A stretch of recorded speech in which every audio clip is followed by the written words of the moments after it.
రెడ్లను ఏకం చేయడం ఎలా? ఎన్నికల్లో సొంత సామాజిక వర్గం వ్యతిరేకంగా చేసిందని వైసీపీ అధినేత వైఎస్ జగన్మోహన్ రెడ్డి భావిస్తున్నారు.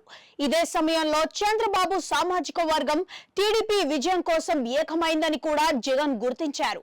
తన సామాజిక సమీకరణలు వర్కౌట్ కాలేదని, ఎక్కడా లోపమని జగన్ సీరియస్ గా ఆలోచిస్తున్నారు. గతః అని ఎన్నికల్లో మెజారిటీ రెడ్లు మద్దతు ఇవ్వలేకపోయాడని వదిలేసి భవిష్యత్తులో అందరినీ దగ్గరికి తీసుకోవడంపై అత్యంత సన్నిహితులతో జగన్ చర్చించారని తెలిసింది. ముఖ్యంగా రియల్ ఎస్టేట్, విద్యా, కాంట్రాక్ట్ రంగాల్లో ఉన్న రెడ్డి సామాజిక వర్గం జగన్ పాలనలో దెబ్బతింది.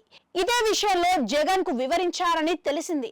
వైసీపీ ప్రభుత్వ విధానాలు సొంత సామాజిక వర్గాన్ని కోలుకోలేని విధంగా దెబ్బతీయడంతో వారంతా ప్రత్యర్థులకు అండగా నిలిచారని జగన్ కు ముఖ్యులు వివరించారని సమాచారం.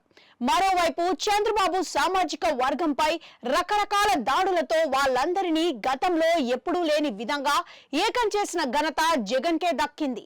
అలాగే పవన్ కళ్యాణ్ వ్యక్తిగత జీవితంపై పదే జగన్ విమర్శలు చేసి ఆయన సామాజిక వర్గాన్ని పూర్తిగా వ్యతిరేకం చేసుకున్నారు. ఇక ఉద్యోగుల విషయాన్ని చెప్పాల్సిన పని లేదు. అలాగే మందుబాబులు మొదలుకొని ప్రతి ఒక్కరిని శత్రువుగా చేసుకున్న వైనాన్ని ఇటీవల జగన్ కు కొందరు సన్నిహితులు వివరించారు. వ్యవస్థల్ని వ్యతిరేకిస్తున్నామని, అందుకే ఇలాంటి ఓటమిని మూట కట్టుకుంటున్నామని జగన్ కు కుండబద్దలు కొట్టినట్లుగా కొందరు సన్నిహితులు చెప్పారని తెలిసింది. ఈ నేపథ్యంలో ఓటమికి దారితీసిన పరిస్థితులపై జగన్ కూడా ఆవేదన చెందారని సమాచారం. ముందుగా సొంత సామాజిక వర్గాన్ని తిరిగి దగ్గరికి తీసుకోవాలని జగన్ భావిస్తున్నారని తెలిసింది. దీనికోసం ఏం చేయాలని జగన్ సన్నిహితుల్ని ప్రశ్నించారని సమాచారం. ప్రస్తుతానికి చేసేదేమీ లేదని, 6 నెలలు చంద్రబాబు పాలన ఇట్లే సాగితే తాను చేయాల్సిన పని గంధర్వులు చేసినట్లుగా అన్ని చక్కబడతాయని జగన్ కు వివరించారని సమాచారం. ఆ అభిప్రాయంతో జగన్ కూడా ఏకీభవించినట్టు తెలిసింది. తన వైపు నుంచి తెలియకుండానే కొన్ని తీవ్రమైన తప్పులు జరిగాయని ఇప్పుడిప్పుడే జగన్ రియలైజ్ అవుతున్నారు.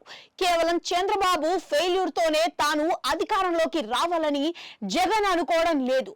పార్టీని బలోపేతం చేయడంతో పాటు మళ్ళీ జనానికి దగ్గరైతేనే అధికారం సిద్ధిస్తుందనే క్లారిటీ జగన్ కి వచ్చింది. రానున్న రోజుల్లో జగన్ యాక్షన్ ప్లాన్ ఎలా ఉంటుందనేది ఆసక్తికరంగా మారింది.